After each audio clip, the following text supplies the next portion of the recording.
Hello everyone, welcome to Invictus maths. हम exercise class 10th के chapter 1 का exercise 1.2 का इंट्रोडक्शन कर चुके हैं। ठीक है, इंट्रोडक्शन ठीक से देख लेना। ठीक है, क्योंकि इसके बीच बीच के पॉइंट जो हैं वो मैंने इंट्रोडक्शन में क्लियर कर दिए हैं। ठीक है, तो यहाँ पे इस क्वेश्चन को करते वक्त मैं इतना टाइम नहीं लगाऊंगा उन पॉइंटों पे जो मैंने पहले ही डिस्क्राइब कर दिए हैं।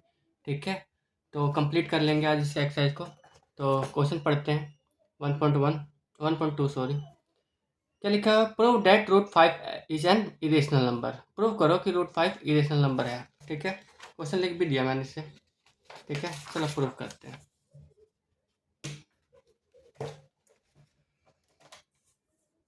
ये क्वेश्चन है कि prove that root 5 is an irrational number.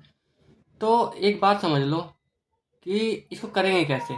ठीक है, मैं यहाँ यूज़ करूँगा कॉन्ट्राडिक्शन मेथड। ठीक है, कॉन्ट्राडिक्शन मेथड। कॉन्ट्राडिक्शन मतलब मैं इसको मान के चलूँगा कि रूट 5 एक रेशनल नंबर है, फिर उसको कुछ कैलकुलेशन करूँगा थोड़े बहुत, और जैसे ही कैलकुलेशन करूँगा तो उसमें कुछ ऐसा मिलेगा मुझे जो सेटिस्फाई नहीं होगा इक्वेशंस। ठीक है, तो मैं कह दूँगा जो मेरा माना हुआ था वो गलत है। ठीक है, मतलब मैंने जो रेशनल माना था वो गलत है, इसका मतलब रूट 5 जो है इरेशनल नंबर ही है। ठीक है, चलो शुरू करते हैं। पहले ये स्टेटमेंट है, let us assume root 5 is a rational number. ठीक है, रूट 5 एक रेशनल नंबर है, ये एज्यूम कर लिया। अगर जैसे ही मैंने कह दिया कि रूट 5 रेशनल नंबर है तो क्या मतलब है इसका? तो मैं रूट 5 को लिख सकता हूँ कि रूट 5 जो है वो है पी बाई क्यू की फॉर्म में लिख सकते हैं हम। ठीक है, और जहाँ क्यू नोट बराबर होगा 0 के। अब एक बात समझो, कोई भी वैल्यू,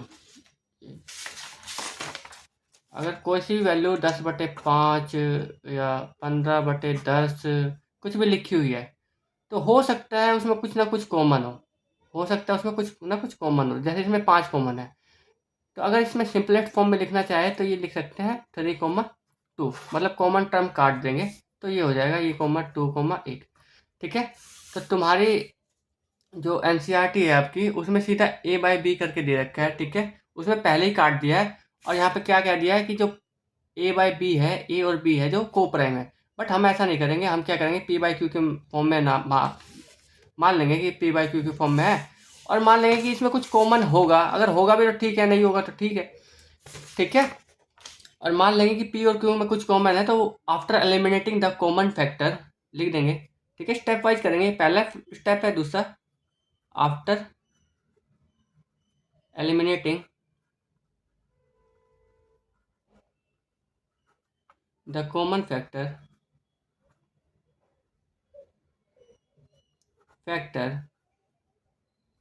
वी गेट, हमें मिल जाएगा क्या? रूट 5 जो है। ठीक है, इसमें जो कॉमन था वो काट दिया, ये हो जाएगा ए बाई बी। ठीक है, और यहाँ बी नोट बराबर 0। ठीक है, here a and b are coprime. ठीक है, को प्राइम नंबर। अब बात समझो कि अगर दो रकम काट दी तो उसमें कुछ कॉमन नहीं बचा। कॉमन फैक्टर तो काट दिया मैंने। मान लो एक 6 है, एक है मान लो 5, 15, ये है, मान लो ये है। अब इसमें जो भी कॉमन था वो तो सब कुछ काट देंगे हम। तो 3 2 6, 3 5 15, 3 कॉमन था, काट दिया। अब जो ये काटने के बाद और नहीं कटता है, इसका मतलब इसमें कुछ कॉमन नहीं है। अगर दो नंबरों में कुछ कॉमन नहीं है, ठीक है, तो वो नंबर क्या होते हैं? वो नंबर होते हैं को प्राइम नंबर। ठीक है, ये डिस्कशन हो चुका है इंट्रोडक्शन में ही। ठीक है, तो जैसे ही मैंने काटा कॉमन टर्म्स, ठीक है, तो ये पी बाई क्यू कट के कुछ ना कुछ कॉमन मान लो कट गया, तो वो ए बाई बी में कन्वर्ट हो गया। अब ए और बी में कुछ कटने को बचा नहीं है, तो ए और बी को प्राइम नंबर है। ठीक है, अब इसी चीज़ का कॉन्ट्रडिक्शन हम प्रूव करेंगे आगे भी। समझ लो पहले कि मैंने अभी इसी स्टेटमेंट में क्या कह दिया कि ए और बी को प्राइम नंबर्स है, मतलब इनमें कुछ भी कॉमन नहीं है। और अब मैं आगे सोल्व करूँगा ना इसे, तो मुझे कुछ कॉमन मिल जाएगा दोनों में, और मैं कह दूंगा कि ये कॉन्ट्राडिक्ट करता है मेरी एजम्पशन को, ठीक है। इस स्टेटमेंट को वो कॉन्ट्राडिक्ट करेगा, ठीक है। जो लिखा हुआ है कि कुछ भी कॉमन नहीं है और हमें कुछ कॉमन मिल जाएगा, तो हम कह देंगे हमारा जो एजम्पशन था वही गलत है, ठीक है। मतलब हमने जो माना था वही गलत है। तो √5 रेशनल नहीं है तो क्या है, इरेशनल है। कॉन्ट्राडिक्शन मेथड मैंने बताया था कल, ठीक है। ये हो गया। अब देखो, अब इसको सोल्व करते हैं। स्क्वायरिंग बोथ साइड करो।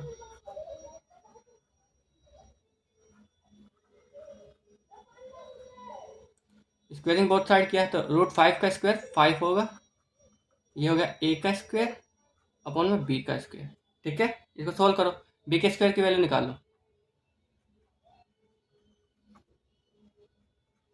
a का स्क्वायर बटे 5। अब इस स्टेटमेंट को देखो, ये क्या लिखा हुआ है। अच्छा, a और b इंटीजर है, ठीक है। a एंड b, यहाँ पे भी p और q इंटीजर है, ठीक है।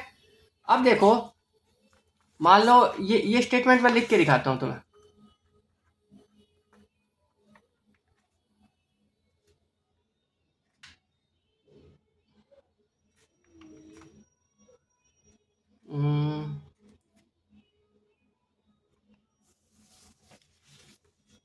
चलो एक सिंपल स्टेटमेंट दिखाता हूँ पहले।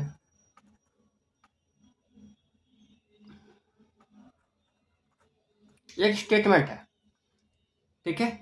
इस स्टेटमेंट में क्या बात हो रही है कि मैंने इसको इससे डिवाइड किया तो क्या आया, एक इंटीजर आया,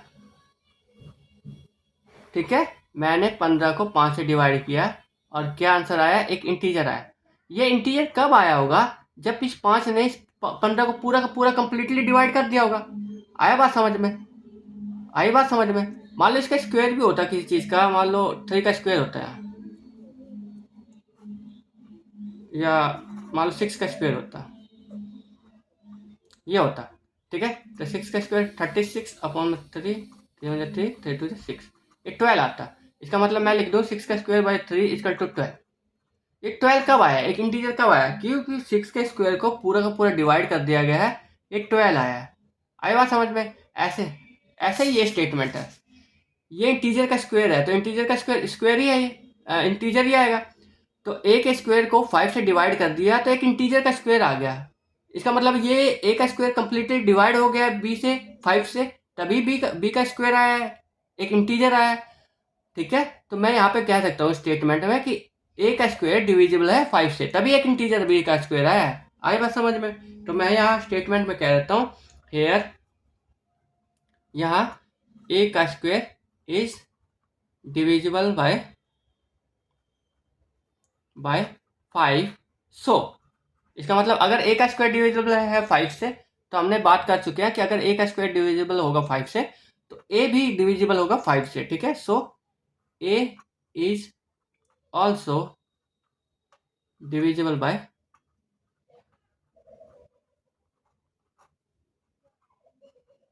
5। तो ये पहली स्टेटमेंट हो गई है, ठीक है। ये पहली स्टेटमेंट मानो इसको। ये दूसरी स्टेटमेंट मानो कि हमने प्रूव कर दिया ए का स्क्वायर डिविजिबल है 5 से। तो अब देखो, कल मैंने बताया था कि अगर कोई सा नंबर किसी से डिविजिबल है, किसी से पूरा कट रहा है, सो लेट तो उस नंबर को 5c करके मान लेते हैं, क्योंकि 5 का डिविजिबल है, ठीक है। उसका कहीं ना कहीं उसमें 5 का फैक्टर है, तो ए कुछ इस फॉर्म में होगा तभी 5 से 5 कट जा रहा है, डिविजिबल है, ठीक है। तो लेट कर लेंगे कि जो अगर ए डिविजिबल है 5 से, इसका मतलब ए किस फॉर्म में है, ए इक्वल टू 5c के फॉर्म में है, ठीक है। अगर ए 5 की फॉर्म में है, अच्छा इसको भी इक्वेशन नंबर डालो, 3 डालो इसको, ठीक है। 1 2 3 put in third, equation third में पुट कर दो इसे, ठीक है।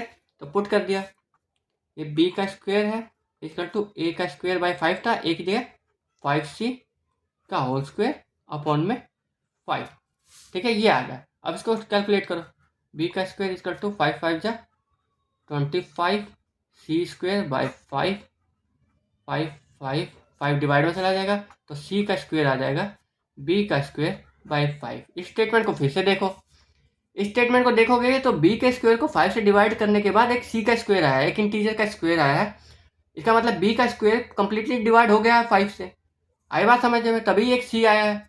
ठीक है, सो मैं यहाँ पे लिख सकता हूँ हेयर बी का स्क्वायर जो है इस पूरा पूरा डिविजिबल है बाय 5। तो इसको स्टेटमेंट को देख के मैं एक और स्टेटमेंट लिख सकता हूँ। सो मैं ये भी कह सकता हूँ so B is also divisible by 5। तो बी भी डिविजिबल है 5 से। स्टेटमेंट 2 में क्या कहा था, ए डिविजिबल है 5 से। स्टेटमेंट 4 में क्या कहा है कि बी भी डिविजिबल है 5 से। और ए बी को क्या माना था हमने, को प्राइम माना था। और ए भी डिविजिबल है 5 से, बी भी डिविजिबल है 5 से। इसका मतलब दोनों में एक 5 कॉमन फैक्टर है। तो यही हमारा कॉन्ट्राडिक्शन हो गया। सो फ्रॉम लिख देंगे, सो फ्रॉम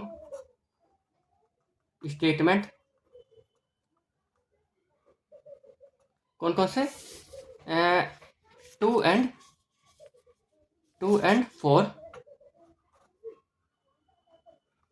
4 ठीक है, ए एंड बी, ए और बी जो है both are divisible by 5। So a and b are not coprime numbers. हमने पहले मान के चले थे को प्राइम है, अब क्या आ गया कि को प्राइम नहीं है। ठीक है, सो इसका मतलब क्या है, आवर एजम्पशन ही है, वही रॉन्ग है। सो आवर एजम्पशन वाज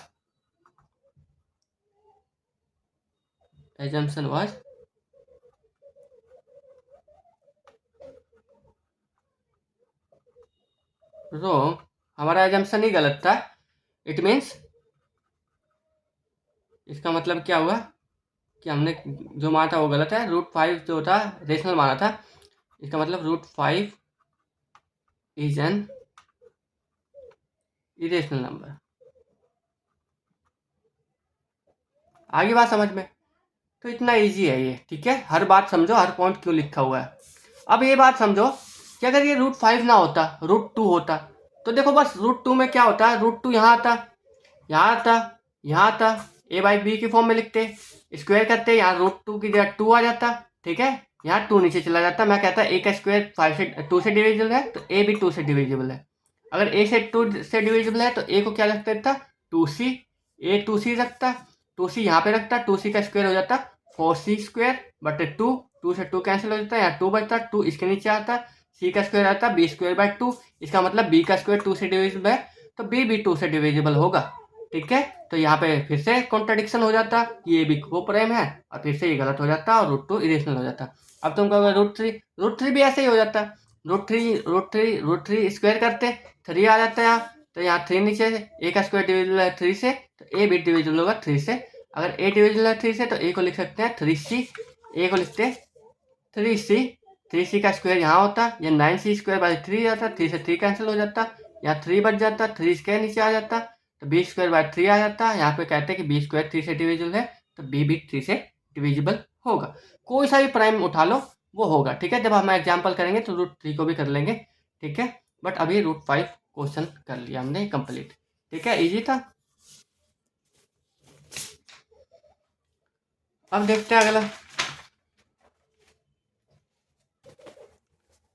अब देखो क्वेश्चन नंबर 2, 3 दोनों क्वेश्चन एक साथ देखो। अब यहाँ पे अलग तरीका है सोल्व करने का कि 3 + 2 √5, 1/√2, 2 √5, 6 + √2, इसको इरेशनल प्रूफ कर दो। तो ऐसे क्वेश्चनों में क्या होता है कि ये जो √5 इसके अंदर है ना, यहाँ पे ये हमें पहले से पता होता है कि √5 इरेशनल है, बट ये पूरा नहीं पता मुझे इरेशनल है कि नहीं। ठीक है, यहाँ पे देखो मुझे नीचे वाला पता है कि √2 इरेशनल है, बट पूरा इरेशनल है कि नहीं पता, ये मुझे नहीं पता। बट यहाँ पे जो √5 है ये पता है मुझे इरेशनल है, √2 पता है इरेशनल है। ठीक है, तो इसकी वजह से हम सोल्व करते हैं इन क्वेश्चनों को। आई बात समझ में, देखो कैसे सोल्व करते हैं। मैं आंसर नंबर 2 करता हूँ। ठीक है,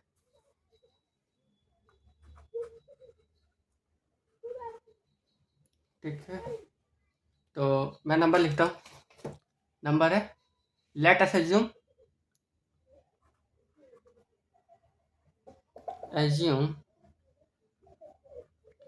3 2√5 इज अ रेशनल नंबर। मान लिया रेशनल नंबर है, ठीक है। तो इसको 3+2√5 को क्या लिख सकता हूँ मैं, p/q, हेयर q नॉट बराबर 0।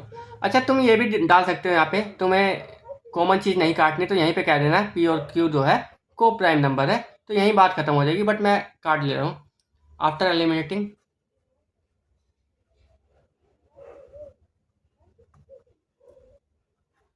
कॉमन फैक्टर को एलिमिनेट करके, ठीक है, 3+2√5 को लिख सकता हूँ मैं a/b, ठीक है, और b नॉट बराबर 0। अच्छा, ये सब करने की जरूरत नहीं है इसमें, देखो ये ऐसे ही प्रूफ हो जाएगा। इसको सोल्व करो और √5 की वैल्यू निकालो, ठीक है। √5 की वैल्यू निकालो तो 3 उधर जाएगा, 2√5 इजकल टू a/b -3, ठीक है, और 2 को भी उधर भेज दो, कैलकुलेट करने की जरूरत नहीं है, ऐसे ही दिख जाएगा, ये डिवाइड में चला जाएगा पूरे के, तो 1/2 मल्टीप्लाई है, डिवाइड गया, a/b -3, सोल्व करने की जरूरत नहीं है। एक बात समझना, ये इंटीजर माइनस इंटीजर, ये रेशनल नंबर है, ये भी रेशनल नंबर है, और मुझे पता है इस क्वेश्चन में कि √5 क्या है, इरेशनल नंबर, बट क्या लिख देंगे, but irrational number not equal to rational number. So our assumption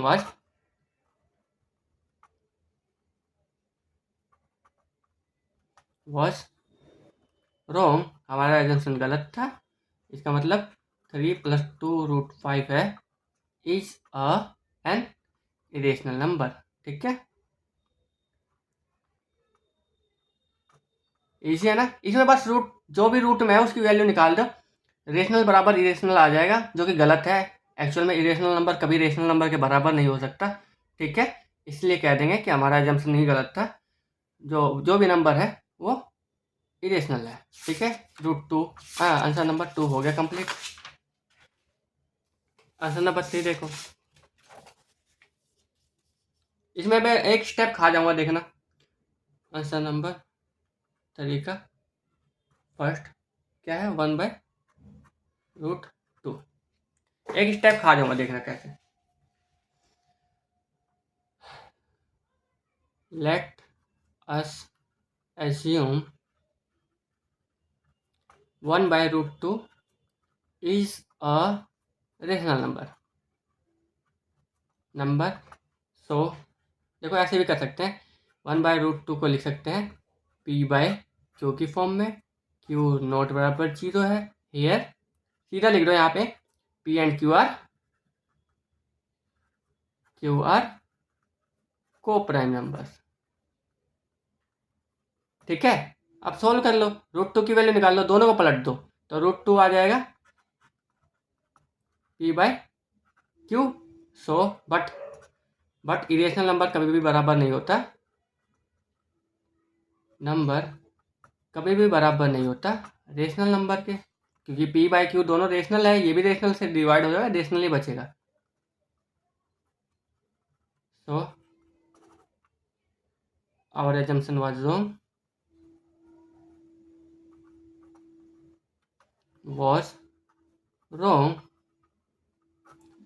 1/√2 is an irrational number, ठीक है, ये हो गया। अब अगला पार्ट, अच्छा, इन क्वेश्चनों में मुझे पहले से पता है कि √2 √3 जो भी रूट में आ रहा है वो इरेशनल है, इसलिए ये क्वेश्चन ज़्यादा इजी हो जाते हैं, ठीक है। दूसरा पार्ट करते हैं, दूसरा पार्ट है 7√5, थर्ड का दूसरा नहीं, ठीक है, थर्ड का सेकंड पार्ट, ठीक है। इसको लिखता हूँ, लेट अस अस्यूम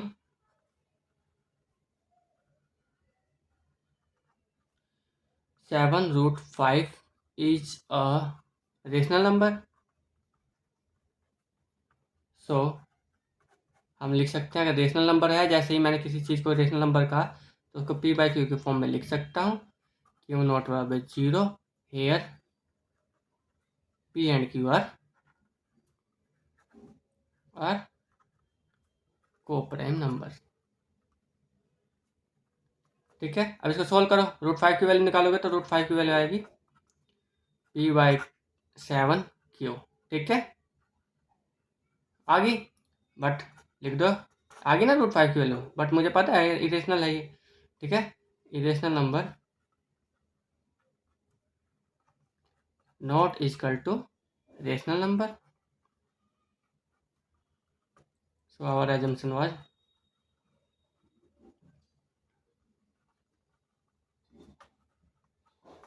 रॉन्ग, हमारा एजम्पशन गलत था। सो जो भी था ये number 7√5 is an irrational number. ठीक है, तो एक बात समझ लो कि √5 √2 √3 की जगह अगर प्लस माइनस कुछ भी हो गया, डिवाइड भी हो गया, तो उसको इस तरीके से करेंगे, बस उसमें मुझे पता रहेगा कि √5 इरेशनल है, √2 इरेशनल है। आई बात समझ में। लास्ट क्वेश्चन है 6 + √2। ठीक है, third part 6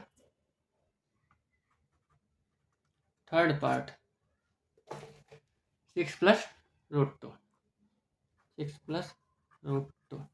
late us assume same to same है। 6 + √2 इज ए रेशनल नंबर। सो मैं लिख सकता हूँ 6 + √2 को p/q की फॉर्म में। क्यू नॉट बराबर 0 हेयर लिख देता हूँ p and q are coprime number. ठीक है, ये हो गया। अब √2 की वैल्यू निकाल दो बस। √2 हो जाएगा p/q -6। ठीक है, बट यहाँ पे देखो p/q रेशनल में से रेशनल जाएगा, रेशनल ही बचेगा। ठीक है, तो इरेशनल नंबर जो इधर इरेशनल नंबर बचा है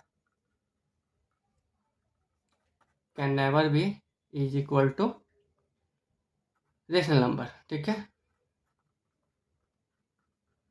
so our assumption was